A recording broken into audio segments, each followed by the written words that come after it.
Alhamdulillah, BMH Kalimantan Selatan sudah hadir sejak 2 tahun ini, berdiri sejak tahun 2021 akhir, kemudian sampai dengan hari ini, dan kita harapkan kemudian BMH Kalimantan Selatan bisa terus berkembang ya, seiring dengan semakin besar dan semakin beratnya tantangan sekaligus harapan ke depan, khususnya Kalimantan Selatan.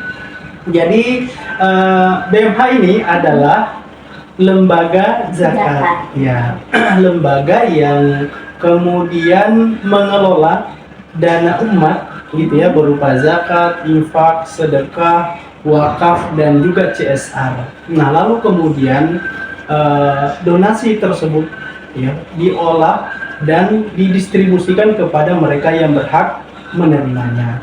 Jadi secara umum sama dengan lembaga-lembaga yang ada, bahwa fungsi dan peran BMH Kalimantan Selatan yaitu adalah mengelola dana umat berupa zakat, infak, sedekah itu, lalu kemudian didistribusikan kepada mereka yang membutuhkan. Akhirnya begitu seperti singkatnya.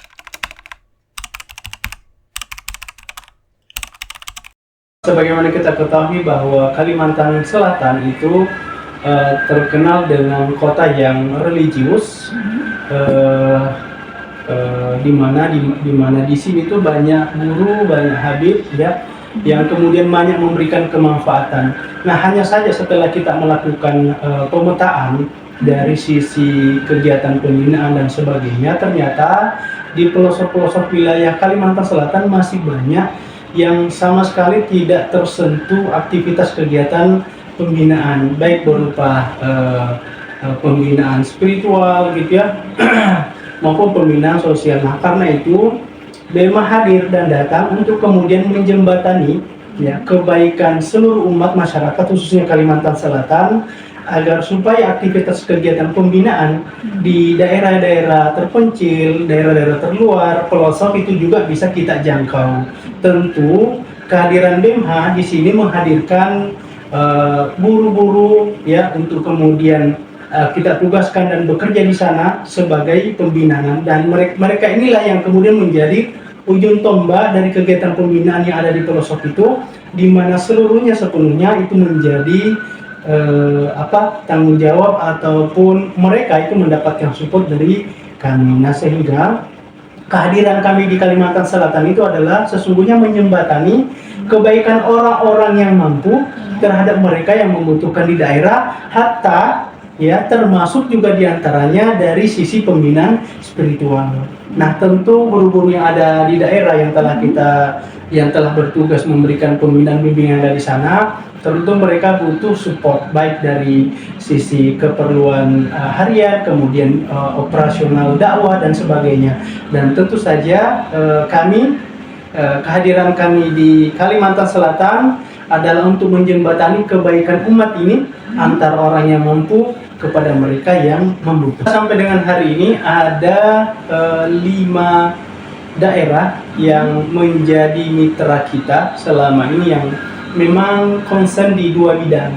Yang pertama bidang dakwah, yang kedua bidang pendidikan. Nah, 2 konsen program inilah yang kemudian menjadi fokus kita dalam memberikan supporting agar supaya 2 kegiatan dakwah dan pendidikan ini bisa berjalan dengan baik.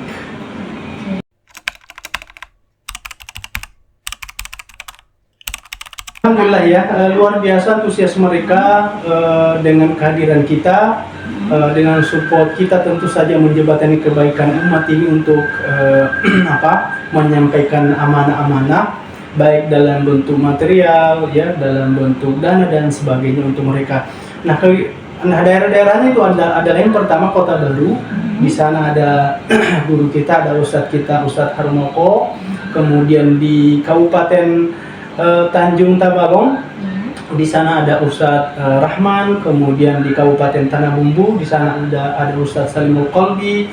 Kemudian Kabupaten Tanah Laut, di sana ada Ustadz Abdul Wali. Kemudian di ibu kota sendiri ya, di sana ada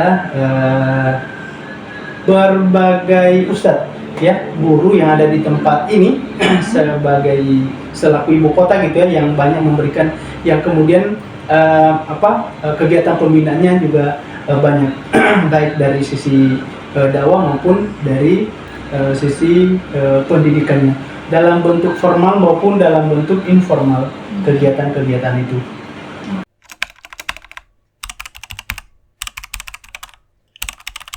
Baik, jadi visi BMH itu adalah menjadi lembaga amil zakat terdepan dan terpercaya. Maksudnya adalah dari sisi kelembagaan sebenarnya sebagaimana kita ketahui bersama gitu ya, banyak lembaga-lembaga zakat yang juga bergerak di bidang yang sama, baik di bidang pendidikan, dakwah, sosial, kemanusiaan gitu ya, ekonomi dan sebagainya.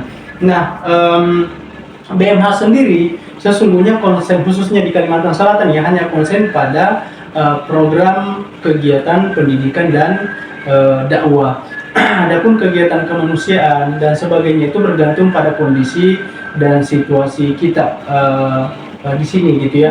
Contoh misalnya dari sisi program kemanusiaan. Nah, di tahun 2021 kalau tidak hilap pernah terjadi banjir besar di Kalimantan Selatan.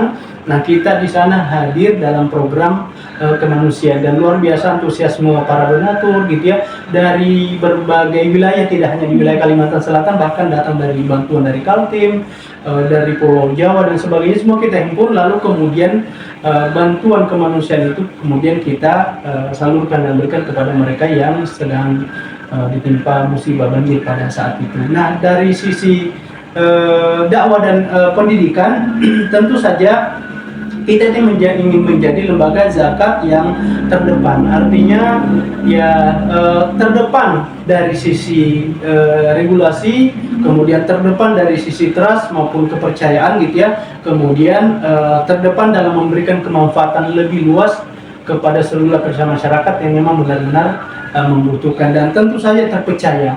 Nah, aspek kepercayaan ini yang menjadi konsen kami. Kenapa?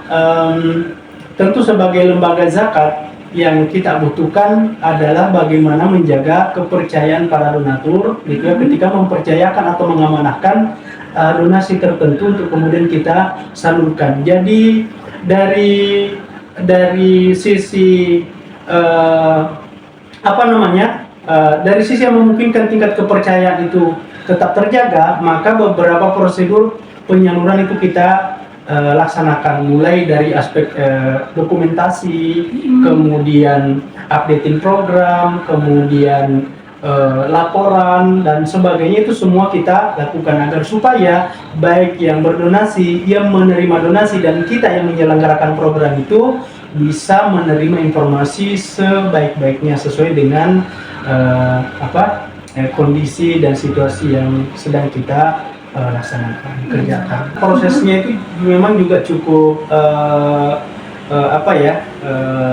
cukup baik karena memang ada SOP yang harus kita lakukan, mulai dari dokumentasi penerimaan, kemudian dokumentasi penyerahan kepada divisi-divisi yang bersangkutan, kemudian nanti sampai pada aspek penyaluran dari masing-masing dari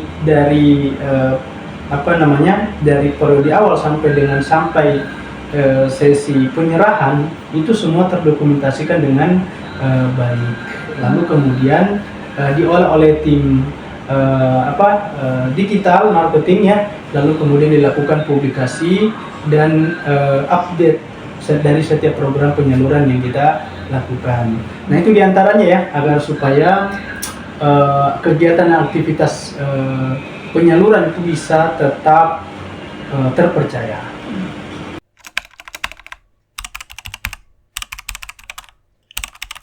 Baik, Masya Allah, Tabarakallah. Jadi secara umum sebetulnya lembaga zakat itu sama, yaitu memiliki fungsi peran yang sama, yaitu menghimpun, mengolah, lalu kemudian mendistribusikan.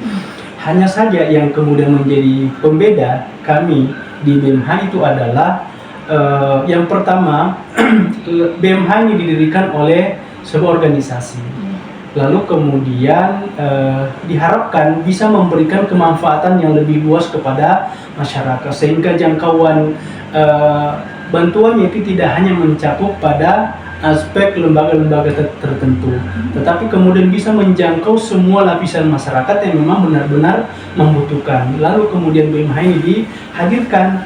Yang kemudian menjadi pembeda adalah lembaga zakat nasional, yaitu Baitul Mal atau Baitul Mal Hidayatul atau BMH ini itu secara khusus kita sudah punya data penerima ataupun mitra salur yang sudah memang pasti dan sesuai ketentuan syariah.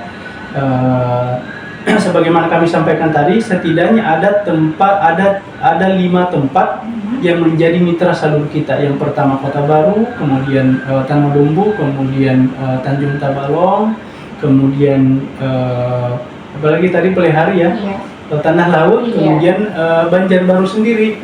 Nah, jadi masyarakat ya, ataupun kemudian umat ini tidak perlu ragu dan khawatir untuk kemudian mengamanahkan rezekinya yang kemudian didonasikan ke BMH soal kemana bantuan atau donasi itu disalurkan. Di sana sudah terdapat anak yatim piatu, kemudian fakir miskin, kemudian du'afa, kemudian juga mu'allaf, kita ada binaan mu'allaf khusus gitu ya. Kemudian ada guru, banyak sekali guru-guru kita yang bertugas di daerah ya, yang melakukan dua sisi pembinaan tadi ya, baik dari pembinaan di bidang pendidikan maupun di bidang dakwah. Nah, jadi tidak perlu khawatir, tidak perlu ragu untuk kemudian mengamanahkan donasinya kepada kami, karena insya Allah akan tepat sasaran kepada mereka yang memang benar-benar membutuhkan.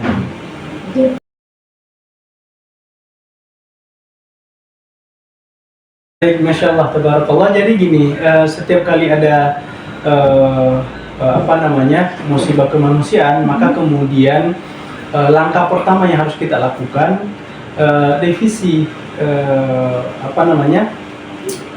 divisi Prodaya dan seluruh jajaran dan timnya itu akan turun ke lapangan melakukan identifikasi atau katakanlah survei ya. Ya, yang disurvei atau yang diidentifikasi itu adalah yang pertama di mana tempat kejadiannya, kemudian seberapa parah situasi dan kondisi musibah yang dialami orang di sana, kemudian berapa korbannya, kemudian apa saja yang mendesak dan sangat diperlukan saat itu ya, untuk beberapa waktu yang diperlukan oleh para korban bencana tersebut. Lalu kemudian setelah itu dilakukan rapat evaluasi bersama dengan seluruh jajaran dan tim, lalu kemudian langsung turun ke lapangan dan membuat pos. Nah, di sanalah kemudian kita akan melakukan koordinasi dengan semua pihak gitu ya, yang terkait baik dari lembaga zakat maupun pemerintah untuk mengkoordinasikan baik dari sisi bantuan kesehatannya, kemudian bantuan sembakonya, kemudian bantuan-bantuan lain pengobatan, ya kemudian distribusi makanan, beras dan kebutuhan seperti selimut, popok, kemudian tenda dan sebagainya, itu kita koordinasikan. Lalu kemudian kita membuka donasi kepada seluruh lapisan masyarakat, tidak hanya di Kalsel tapi seluruh Indonesia, bersama dengan seluruh jaringan BMH yang tersebar di seluruh wilayah Indonesia. Lalu kemudian distribusi itu datang, bantuan itu datang ya, langsung kita serahkan di lokasi. Nah, di lokasi lah kemudian dikoordinasikan untuk proses penyalurannya.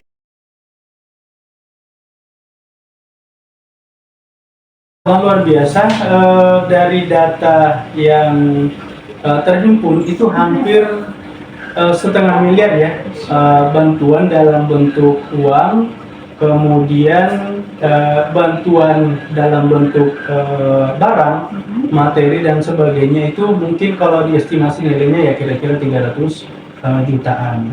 Dan Masya Allah, luar biasa dengan kehadiran kita di sana, benar-benar dirasakan kemanfaatannya oleh warga setempat, karena kita segera mendirikan pos bantuan kemanusiaan dan direspon dengan baik, tidak hanya di Kalsel tapi juga direspon seluruh wilayah Kalimantan, seluruh wilayah Indonesia.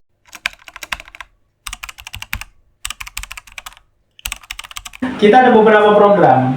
Nah, di antara program kita itu adalah program jariah Nah, program Jariah itu terdiri dari yang pertama pembangunan asrama santri, kemudian pembangunan masjid, kemudian pembangunan sarana WC dan kamar mandi bagi santri, kemudian yang terakhir itu program Jariah kita adalah program pengadaan sumur bor. Nah, dan yang terpenting ya satu lagi saya kira program Jariah yang tidak kalah penting dan ini luar biasa mendapat antusias banyak dari masyarakat yaitu pengadaan kendaraan berupa motor untuk operasional pendidikan dan dakwah yang ada di daerah. Dan ini masya Allah sudah banyak ya yang kemudian kita bisa salurkan kepada mereka. Nah, adapun kegiatan-kegiatan atau program-program lain seperti beras santri, kemudian beasiswa santri, kemudian ada program menarik kita itu program namanya program ATM.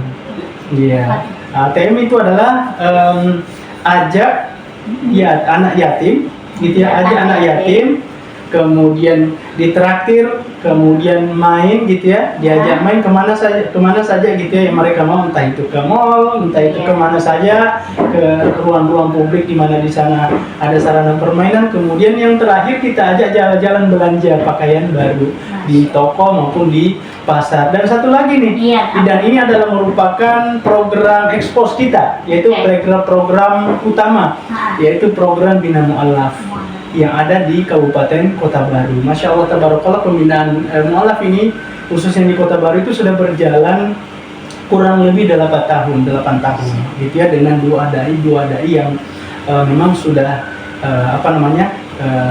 sudah bergantian gitu. Dan saat ini di sana yang kemudian melanjutkan aktivitas pembinaan mu'alaf adalah Ustadz Harmoko. Kita doakan ya, beliau di sana bisa tetap konsisten, komitmen ya, memberikan cahaya Islam yang ada di sana.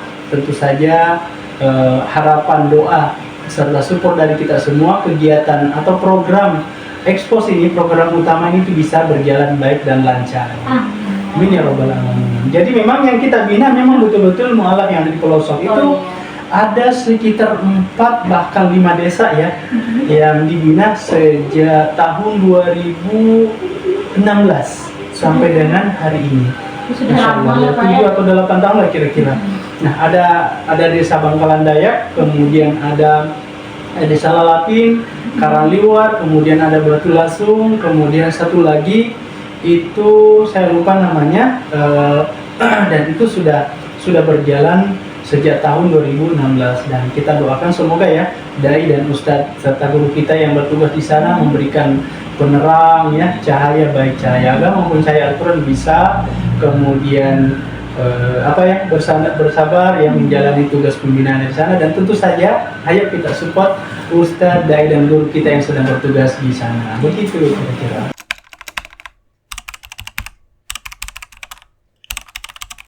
Aktivitas dan kegiatan pembinaan mu'alaf di sana itu secara teknis seluruhnya sepenuhnya itu dikoordinir oleh ustadz atau dai atau guru yang ada di sana. Nah, adapun kegiatan pembinaan yang ada dilakukan di sana itu mulai dari pelatihan cara berwudu gitu ya, kemudian bagaimana cara dan mempraktekkan dan bagaimana cara mengerjakan sholat, kemudian menjelaskan tentang kewajiban zakat, sedekah, ya, dan kegiatan-kegiatan muamalah lainnya dari sisi ajaran Islam. Tentu saja dengan dengan strategi dan pendekatan yang yang persuasif ya, agar supaya mereka tidak kaget gitu ya ketika menerima informasi ataupun ilmu tentang Islam ini ketika mereka baru saja memeluk agama Islam. Memang secara teknis pembinaan di sana jadi sepenuhnya memang dikoordinir dan dilaksanakan oleh dari guru dan ustadz yang ada di sana dengan pendekatan-pendekatan yang baiklah ya, agar supaya mereka tidak kaget. Saya kira begitu.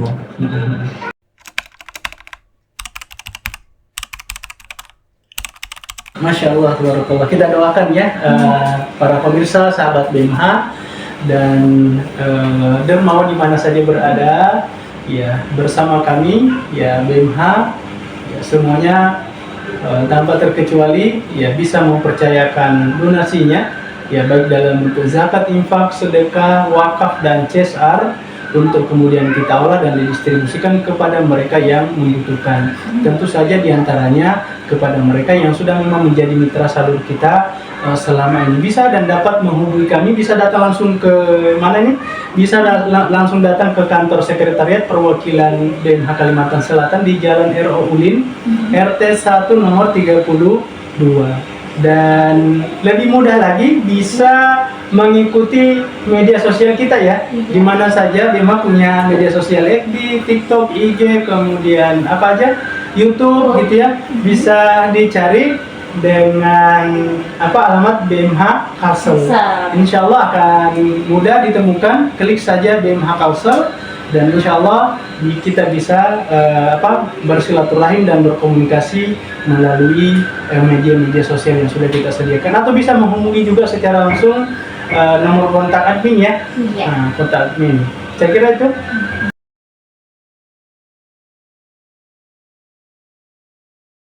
Masya Allah, jadi ini luar biasa nih ya, di luar dugaan saya juga dan baru menjabat dan ditugaskan menjadi kepala perwakilan ya, baru berdiri 2 tahun ini, dan kagetnya di luar dugaan saya gitu ya, pertama kali mengikuti Rakernas atau Rapat Kerja Nasional BMH di Bogor pada saat itu, BMH perwakilan Kalimantan Selatan masuk dalam nominasi BMH Perintisan dengan pertumbuhan terbaik secara nasional. Dan di luar dugaan saya, yang menjadi yang mendapat nominasi itu adalah BMH Kalimantan Selatan. Masya Allah, menjadi lembaga zakat perintisan dengan pertumbuhan terbaik tingkat nasional. Luar biasa. Tentu saja dengan semangat semua tim, dengan karyawan, ikhtiar dan ijtihad yang sudah kita lakukan, dan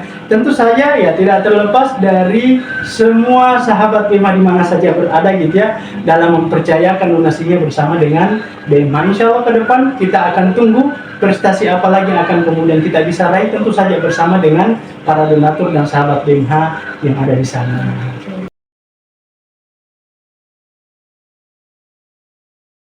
Baik, luar biasa ya, sama kami ya ketika ditugaskan di beberapa tempat ya, dan ini pertama kali ya kami diamanahkan ditugaskan menjadi kepala perwakilan lembaga zakat berskala nasional, sehingga setelah kami masuk gitu ya berkantor, kami coba melakukan pemetaan gitu ya, dari sisi mana saja yang memungkinkan kemudian BMH dengan status perintisan ini bisa segera melejit. Lalu kemudian pemetaan, survei, dan analisa yang kami temukan kemudian menunjukkan dan merujuk kepada 3 persoalan. Yang pertama, dan ini membutuhkan solusi ya, dan solusinya luar biasa ya, membutuhkan istiqomah, kemudian juga membutuhkan tenaga, waktu, pikiran, bahkan juga dana gitu ya. Yang pertama itu adalah aspek publikasi.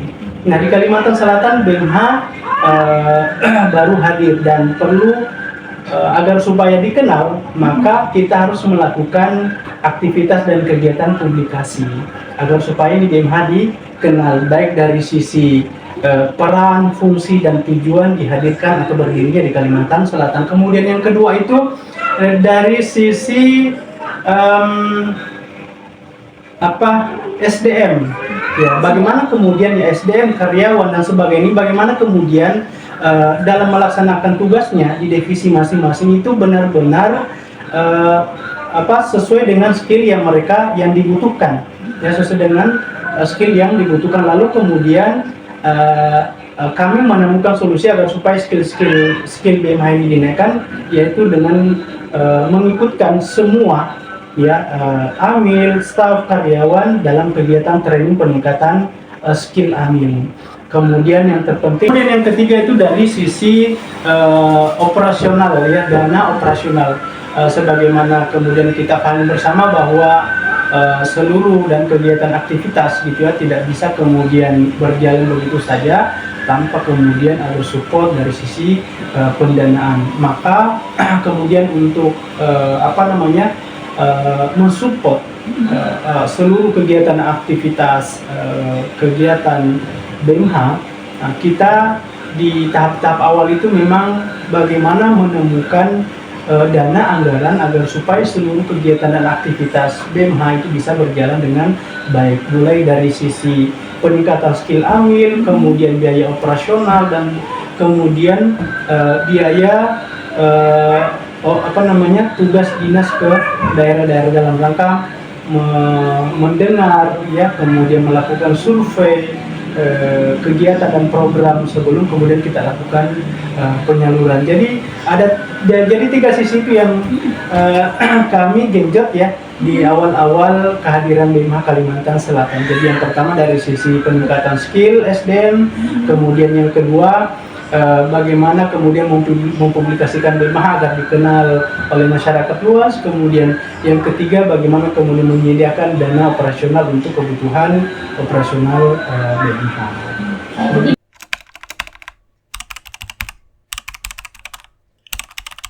Baik, Masya Allah, Tabarakallah. Sekali lagi terima kasih, ya, BMH Podcast atas diluncurkannya. Selamat, semoga terus sukses, jaya, gitu ya.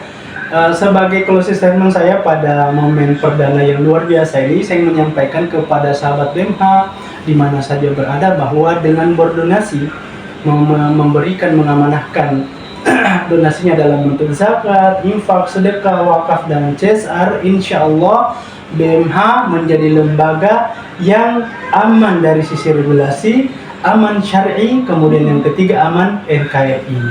Seperti itu. Jadi dari sisi regulasi BMH sudah terdaftar dan menjadi lembaga zakat resmi di negara Kesatuan Republik Indonesia kita ini. Kemudian dari sisi penerimaan dan penyaluran serta pengelolaan dana zakat, infak, sedekah itu diolah dengan secara syar'i, ya, kemudian tentu saja dengan tuntunan-tuntunan dari Al-Quran, dari hadis dan sebagainya.